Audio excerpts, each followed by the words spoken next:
لیکن دکھ کی بات یہ ہے کہ ہم ایک دوسرے کا ساتھ نہیں دیتے، مقروض ذہنی اذیت کا شکار ہے۔ 3 دن ہے نا عید کے، تو ایک جوڑے سے بھی گزارے جا سکتے ہیں، ایک سے بھی۔ اکثر لوگ تو ویسے عید کی نماز پڑھ کے سو جاتے ہیں، اور جو بیدار بھی ہیں وہ بھی کپڑے بدل کر کے جانور کے ذبح میں مشغول ہیں۔ ہم نے اس عید پہ کوشش کرنی ہے کہ ہماری گلی میں، ہمارے محلے میں، ہمارے دائیں بائیں تھوڑا سفر کریں، بچوں کو دیکھیں، سرکاری سکول سے نکلتے بچوں کو دیکھیں، مساجد مدارس سے نکلتے بچوں کو دیکھیں۔ ہم نہ ایک ایک دو دو کا ساتھ دیں۔ یہ جتنی سیاسی جماعتیں کام کر رہی ہیں، جن کی حکومت تھی، جن کی ہے، پتہ نہیں کل کس کی آئے گی، میں تو ذاتی طور پر ان سے پورا مایوس ہوں۔ مجھے تو نہیں لگتا کہ جتنے لوگ آج تک حکومت کر چکے ہیں، بار بار آتے ہیں یا پچھلی حکومت گئی ہے، ان کے پاس کوئی پلان ہی نہیں ہے۔ یہ تو بیچارے ایک دوسرے کی ٹانگیں کھینچنے کے علاوہ نہ کچھ کر سکے ہیں، نہ امید ہے کچھ کریں گے۔ لیکن غریب کی تکلیف بڑھ گئی ہے۔ میرے پاس 20 لوگ آتے ہیں، آتے تو وہ دعا کا کہنے ہیں، آتے تو صرف یہ بتانے ہیں کہ اس مشکل میں ہوں دعا کرنا، لیکن دوستو لوگوں کی باتیں سن کے بڑی تکلیف ہوتی ہے۔ ہم کیا کسی کی مدد کر سکتے ہیں؟ ہمارے لیے تو مدارس چلانے مشکل ہیں، لیکن لوگ اذیت کا شکار ہیں، ذہنی کرب کے نیچے لوگ آ گئے، اتنی بڑی اذیتیں کھڑی کر دی گئی ہیں۔ تھوڑا تھوڑا دیکھو، 2 کا کھانا 3 بھی تو کھا ہی سکتے ہیں نا، 3 کا کھانا 4 بھی تو کھا ہی سکتے ہیں نا۔ میرے محبوب نے ہمیں یہ نہیں کہا تھا زیادہ گوشت پکانا، بلکہ رسول پاک نے تو رنگ ہی بڑا سادہ دیا ہے۔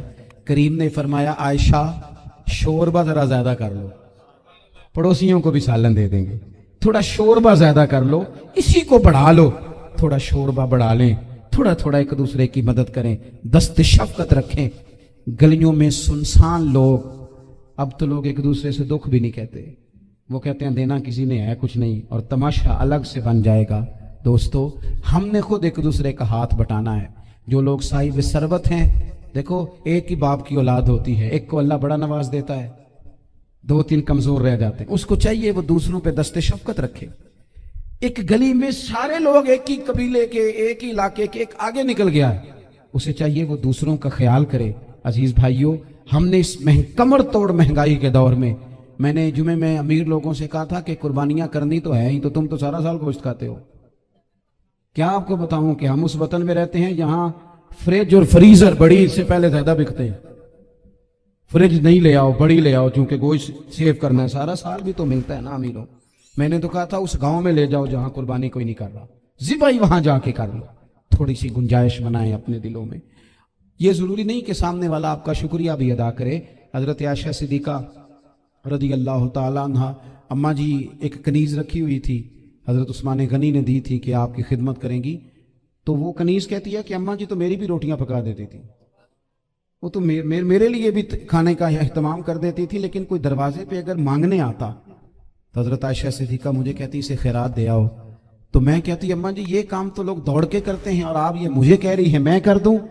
تو حضرت عائشہ فرماتی جب کوئی بندہ کسی کو دیتا ہے تو وہ شکریہ ادا کرتا ہے، میں چاہتی ہوں وہ شکریہ بھی تیرا ہی ادا کر جائے، میں نے جو اجر لینا ہے وہ رب کی بارگاہ سے لینا ہے۔ تو میرے بھائی اپنی زندگی میں تھوڑا سا تو دل بڑا کریں، تھوڑی تھوڑی گنجائش پیدا کریں، اور یہ ضروری نہیں کہ اس بندے کا آپ سے بڑا اچھا سلوک ہی ہو، نہ بھی ہو اس غریب کا سلوک اچھا، تو بعض اوقات بندہ غریبی میں تلخ بھی تو ہو ہی جاتا ہے نا۔ بعض اوقات انسان پہ غربت زیادہ آ جائے تو اس کی طبیعت بھی تو، بیمار آدمی سخت بھی تو ہو جاتا ہے۔ تو میری آپ سے یہ گزارش ہے کہ یہ جو دن چل رہے ہیں وہ ہمارے ہاں ہمارے حکمران کہتے ہیں مزید سخت فیصلے کرنے پڑیں گے۔ وہ میں نے کہا تمہارے لیے تو آسان ہے، اس لیے کہ تم تو جس دفتر میں بیٹھ کے فیصلہ کرتے ہو اس کی تو بتی کوئی نہیں جاتی، تمہیں کیا پتا ہو، وہاں تو اے سی بھی 1 منٹ کے لیے بند نہیں ہوتا۔ یہ تو اس سے پوچھو باپ سے کہ جو عید سے پہلے اپنی بیوی سے مشورہ کر رہا ہے کہ عید آ گئی ہے، اگر بیٹی کے گھر کپڑے نہ بھیجے تو اس کی ساس باتیں کرے گی۔ یہ چھوٹی عید گزری تھی نا، تو ہمارے ہاں کچھ لوگ سمجھتے ہیں کہ سخاوت صرف رمضان میں کرنی، اور رمضان میں ثواب زیادہ ہے، ورنہ راشن ونڈن والے لوگ کو عیدوں بعد بھی بھوک لگ دیجئے، عید کے بعد بھی اسی طرح ہی غریب کے ساتھ پیٹ ہوتا ہے، لیکن توجہ نہیں۔ ایک تو ذوق علم پیدا کریں، ایک اپنے گھر میں اطمینان کا ماحول لائیں۔ تیسری گزارش یہ ہے کہ مہنگائی اور سختی کے اس دور میں اپنے مسلمان بھائیوں کا، عزیزوں کا، اہل محلہ کا ہاتھ بٹائیں، پیار کریں۔ اللہ کے حضور دعا ہے اللہ ہماری اس حاضری کو قبولیت کا شرف عطا کرے۔ آخر دعوانا ان الحمدللہ۔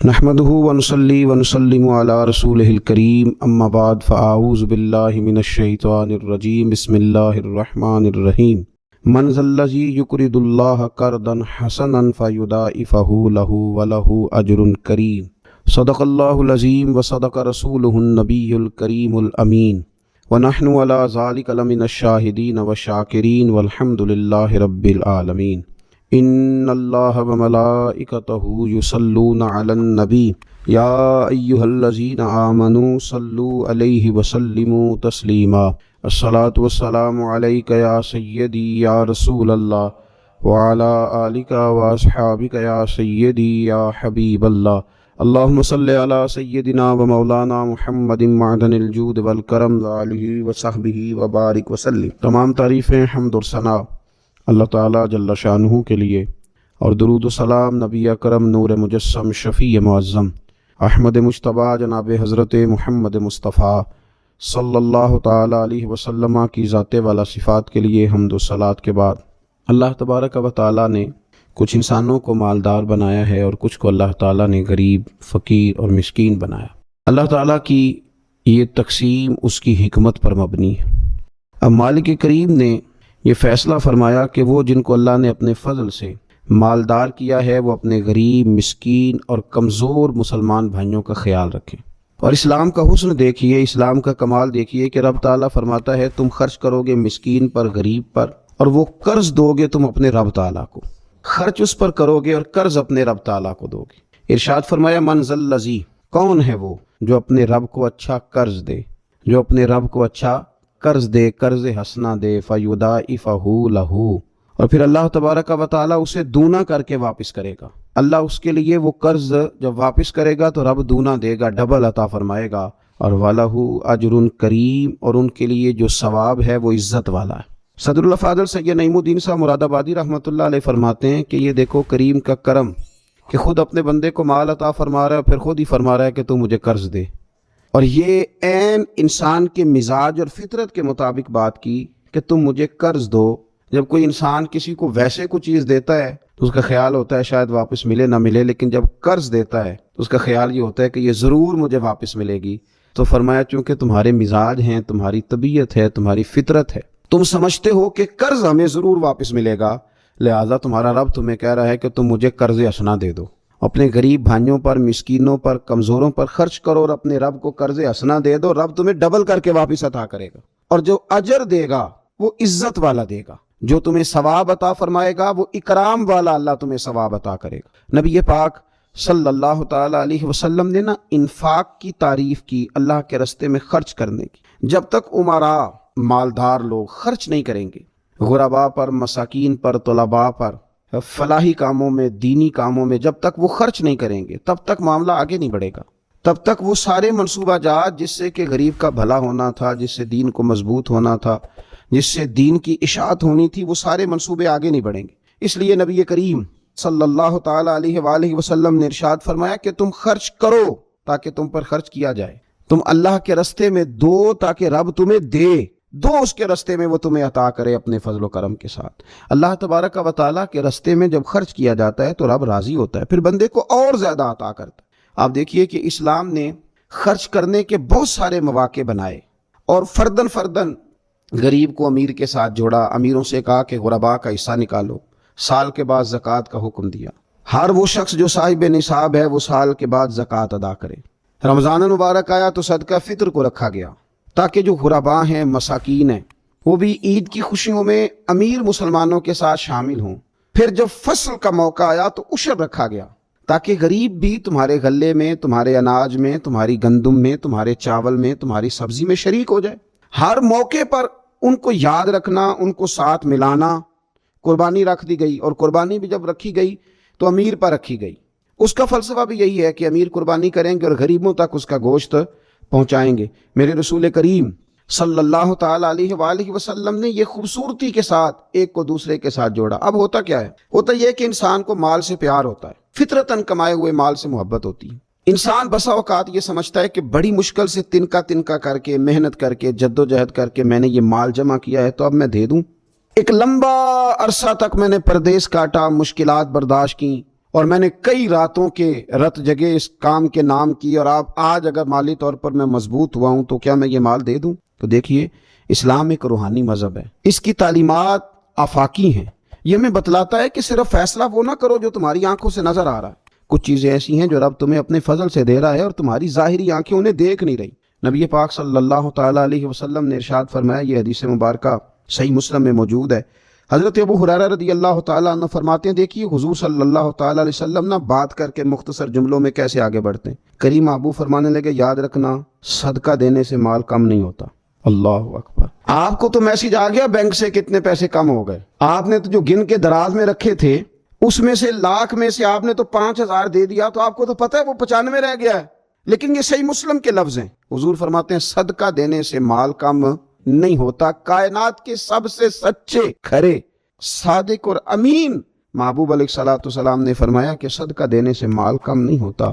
حکیم الامت مفتی احمد یار خان صاحب نعیمی رحمۃ اللہ تعالیٰ علیہ ارشاد فرماتے ہیں کہ کسان جب اس نے بیج کی بوریاں بھر کے رکھی ہوئی ہوتی ہیں، تو جب وہ جا کر کے بیج ڈالتا ہے کھیت کے اندر، تو بظاہر تو وہ بوریاں خالی کر کے آتا ہے، لیکن پتہ تب چلتا ہے کہ جب ایک ایک بیج پر پھر کئی کئی گنا دانہ لگتا ہے۔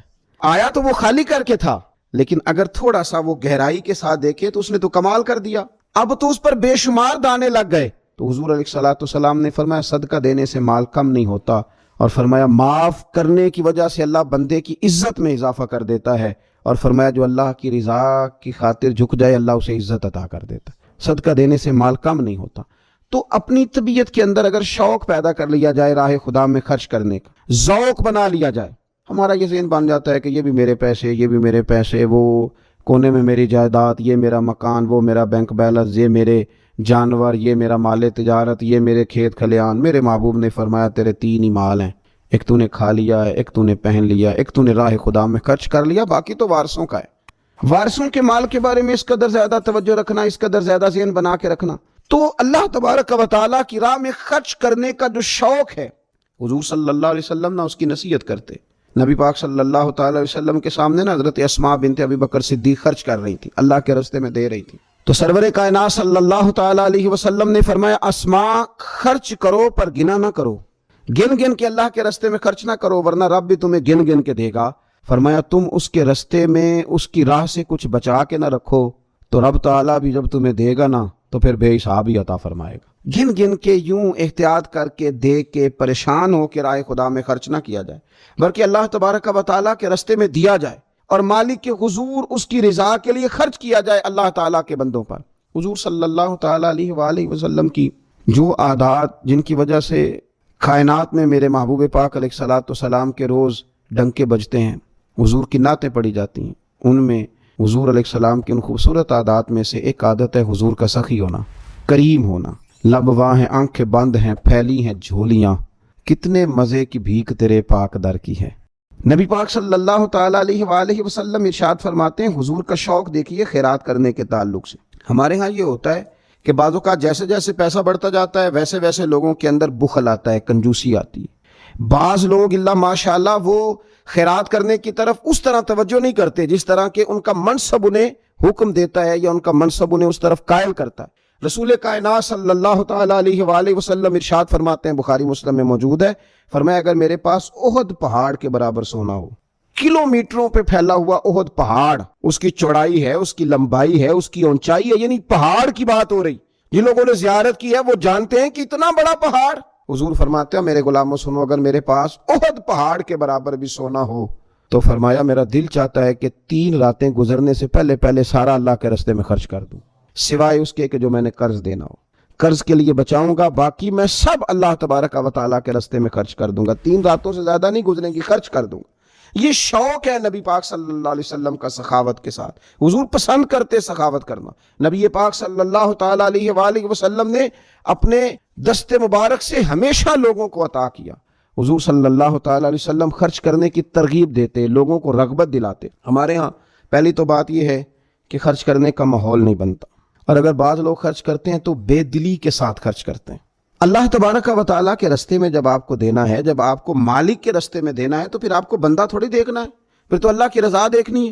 تو خرچ تو کرتے ہیں لیکن وہ خوش دلی، وہ ذوق، وہ شوق وہ خوبصورتی ان کی طبیعت میں نہیں ہوتی جو ہونی چاہیے. اللہ کے راستے میں خرچ کریں تو اللہ کی رضا کو پیش نظر رکھ کے خرچ کریں. پھر خرچ کیا جاتا ہے, صدقہ دیا جاتا ہے, لیکن کب بندہ بیمار ہو گیا, جب تندرست تھا, لاکھوں روپے پڑے تھے, صدقہ کرنے کا خیال نہیں آیا, ہزاروں موجود تھے, اس کے دل کی توجہ اس جانب نہیں ہوئی, آج بیمار پڑا ہے, کمزوری آ گئی ہے, قریب المرگ ہو گیا ہے, اب اس کا خیال آتا ہے کہ میں کچھ اللہ کے راستے میں دوں, ایک بکرا لو بھی ذرا ذبح کر دو, ذرا تھوڑا صدقہ دے دو. کس بات پر؟ کہ میں بیمار ہو گیا ہوں, کس بات پر؟ کہ میں کمزور ہو گیا ہوں. اگر آپ صحت کے عالم میں صدقہ کرتے اللہ کو راضی کرنے کے لیے تو وہ کیا خوب تھا. وہ ہمارے ایک بزرگ ہیں تو فرمایا کرتے ہیں کہ میں نے جب خرچ کرنا شروع کیا تو میرے ذہن میں ایک بات آئی, اس نے مجھے ابھارا کہ میں اللہ کے راستے میں زیادہ خرچ کروں. میرے ذہن میں یہ بات آئی کہ یار جتنا میں اپنے والدین کی طرف سے خرچ کر رہا ہوں نا, میری اولاد بھی میرے بعد اتنا ہی خرچ کرے گی. تو کیوں نہ ایسا ہو کہ ان کے حقوق پورے ادا کر کے, ان کی آسانیوں کا خیال کر کے, جو اللہ تعالیٰ نے مجھے اپنے فضل سے زیادہ دیا ہے اس میں سے میں اللہ کے راستے میں خرچ کروں. تو اس شوق کے ساتھ میں نے خرچ کرنا شروع کیا. نبی پاک صلی اللہ تعالیٰ علیہ وآلہ وسلم ارشاد فرماتے ہیں کہ کسی بندے کا اپنی زندگی میں 1 درہم خرچ کرنا مرتے وقت 100 درہم خرچ کرنے سے زیادہ بہتر ہے. زندگی میں 1 درہم دینا مرتے وقت, یعنی عین بیماری کے عالم میں جب تو خرچ کر رہا ہے تو وہ تو 100 خرچ کرے گا درہم, اور تندرستی میں, صحت میں تو نے 1 خرچ کیا تو اللہ تعالیٰ اس 1 کا ثواب تجھے اس وقت سے زیادہ عطا فرمائے گا. یہ حدیث مبارکہ ابو داؤد شریف میں مشکات میں ملے گی.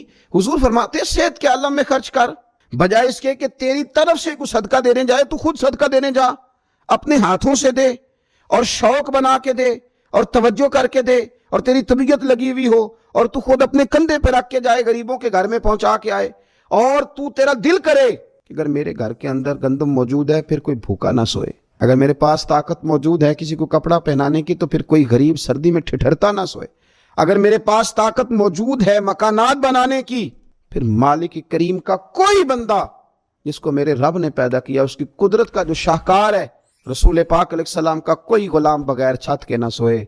اگر میرے پاس طاقت ہے تو پھر میرا حال تو یہ ہونا چاہیے نا کہ کسی غریب کی بیٹی اس لیے نہ بیٹھی رہے کہ اس کے پاس جہیز کوئی نہیں. یوں نہ ہو کہ میرے گھر کے اندر تو آدھا کھانا کھایا جائے اور آدھا ضائع کیا جائے, لیکن بہت سارے لوگ ایسے ہیں جو رات کو ترسیں کہ کچھ مرضی کا من پسند مل جاتا تو پیٹ بھر کے کھا لیتے. سخاوت کا حکم دیا گیا, صحت کے عالم میں خرچ کریں, تندرستی کے عالم میں خرچ کریں, اللہ کی رضا کے لیے خرچ کریں. یہ ماحول نہ بنائیں کہ بیمار ہو گیا ہوں تو جا بیٹے صدقہ کر دے, اب میں کمزور پڑ گیا ہوں تو جا بیٹے تو کچھ اللہ کے راستے میں خرچ کر دے. ایک شوق ہو, ایک طبیعت ہو. نبی پاک صلی اللہ تعالیٰ علیہ وآلہ وسلم کی پیاری زوجہ, ذرا یہ انداز بھی دیکھیے گا, حضرت سیدہ عائشہ صدیقہ رضی اللہ تعالیٰ عنہ فرماتی ہیں کہ ہم چونکہ حضور کی ازواج کثیر تعداد میں تھی تو کبھی نہ نبی پاک صلی اللہ علیہ وسلم سے کچھ سوالات بھی کرتی تھی, اور اس سوالات کے اندر محبت چھلکتی تھی, محبت میں ایک دوسرے سے آگے بڑھنا چاہتی تھی. حضرت عائشہ صدیقہ رضی اللہ تعالیٰ عنہ فرماتی ہیں کہ ہم نے عرض کی یا رسول اللہ صلی اللہ تعالیٰ علیہ وسلم, ہم میں سے سب سے پہلے آپ سے آ کے کون ملے گا؟ اس سے مراد ہے وصال کے بعد سب سے پہلے ازواج مطہرات میں آپ سے کون آ کے ملے گا؟ تو حضور صلی اللہ علیہ وسلم نے فرمایا لمبے ہاتھوں والی. مشکات میں حدیث موجود ہے, بخاری میں موجود ہے. حضرت عائشہ صدیقہ کہتی ہیں حضور نے فرمایا وہ جو لمبے ہاتھوں والی ہے نا, میری اہلیہ, میری زوجہ, مومنوں کی ماں, وہ ملیں گی. تو کہتی ہیں حضرت سودا رضی اللہ تعالیٰ عنہ کے ہاتھ لمبے تھے, قد بڑا تھا, تو ہماری نظر یہ تھی کہ حضرت سودا کے بارے میں حضور نے فرمایا کہ وہ ملیں گی. لیکن کہتی ہیں کہ وہ تو ہمیں بعد میں پتہ چلا جب حضرت زینب رضی اللہ تعالیٰ عنہ کا وصال ہوا تو سمجھ آئی کہ لمبے ہاتھوں سے مراد ہاتھوں کا لمبا ہونا نہیں, صدقہ اور خیرات زیادہ کرنا. وہ لمبے ہاتھوں والی تھی, مومنوں کی ماں, خرچ کرتی تھی, خیرات کرتی تھی. شارحین حدیث نے لکھا ہے کہ وہ اپنے ہاتھوں سے کھالے رنگتی تھیں پھر بیچتی تھیں, اپنے لیے نہیں. ان کا نان نفقہ تو حضور کے ذمے تھا, اپنے لیے نہیں. ان کو تو صحابہ کرام علیہم رضوان وہ ساری ذمہ داریاں حضور کے بعد بھی ادا کر رہے تھے جو حضور سید عالم صلی اللہ تعالیٰ علیہ وسلم کے حقوق رب تعالیٰ نے رکھے, لیکن وہ اپنے دست مبارک سے محنت کرتی, کھالے رنگتی اور اپنی اولاد پر, مسلمانوں پر خرچ کرتی. ان کا شوق تھا. تو کریم محبوب علیہ السلام نے فرمایا یہ مجھ سے سب سے پہلے آ کے ملیں گی. حضور کے بعد ان کا وصال سب سے پہلے ہوا حضرت زینب رضی اللہ تعالیٰ عنہ کا. او بھائی, اس میں بھی ایک لطیف اشارہ, اس میں بھی ایک خوبصورت اشارہ کہ حضور کا قرب پانے کے لیے سخی ہونا بھی ضروری ہے. رسول پاک علیہ السلام کی بارگاہ ناز کے قریب ہونے کے لیے سخاوت کا مزاج ہونا بھی ضروری ہے. انسان کے دل کا, اس کی طبیعت کا, اس کے مزاج کا سخی ہونا ضروری ہے, اس لیے کہ اس نے رسول پاک صلی اللہ تعالیٰ علیہ وآلہ وسلم کے قریب جانا ہے۔ اعلیٰ حضرت بریلوی رحمۃ اللہ تعالیٰ نے لکھا ہے، فرماتے ہیں اللہ کے محبوب علیہ الصلوۃ والسلام اچانک مسجد میں تشریف لائے اور نماز کا وقت ہو گیا، اقامت کہہ دی گئی۔ سرور کائنات صلی اللہ تعالیٰ علیہ وسلم نے اقامت کہی جا چکی تھی، پر حضور باوجود اس کے گھر چلے گئے، تھوڑی دیر کے بعد واپس آئے۔ اب ظاہر ہے صحابہ کے دلوں میں سوال تھا کہ اقامت ہو چکی تھی، حضور کہاں تشریف لے گئے؟ تو حضور نے فرمایا میں مسجد آیا تو میرے دل میں خیال آیا کہ گھر میں تو چند دینار پڑے ہوئے ہیں، تو میں نماز پڑھانے سے پہلے گیا ہوں، نے اللہ کے راستے میں خیرات کیا، پھر تمہیں آ کے نماز پڑھائی۔ یار اپنا شوق بنائیں۔ آپ یقین کریں بہت سارے لوگ ہیں جو بہت سارے لوگوں کا خیال رکھ سکتے ہیں، لیکن ہماری نظر اپنے سے اٹھتی نہیں، ہم اپنے آپ سے سوچنا شروع کرتے ہیں، اپنے اوپر ختم کر لیتے ہیں۔ اگر بہت زیادہ بڑھ کے سوچیں گے تو اپنی اولاد کا سوچیں گے۔ ذہن بنائیں سخاوت کا، اور رمضان شریف میں خاص کر کے توجہ کریں۔ آپ مساجد کا خیال کریں، مدارس کا خیال کریں، اور خوب خیال کریں، اور غرباء کا خیال کریں، مساکین کا خیال کریں، کمزور لوگوں کا خیال کریں۔ دیکھیں رب فرماتا ہے خرچ تم نے غریب پہ کرنا ہے، پر قرض تم نے اپنے رب کو دینا ہے۔ اللہ تعالیٰ سمجھنے کی توفیق عطا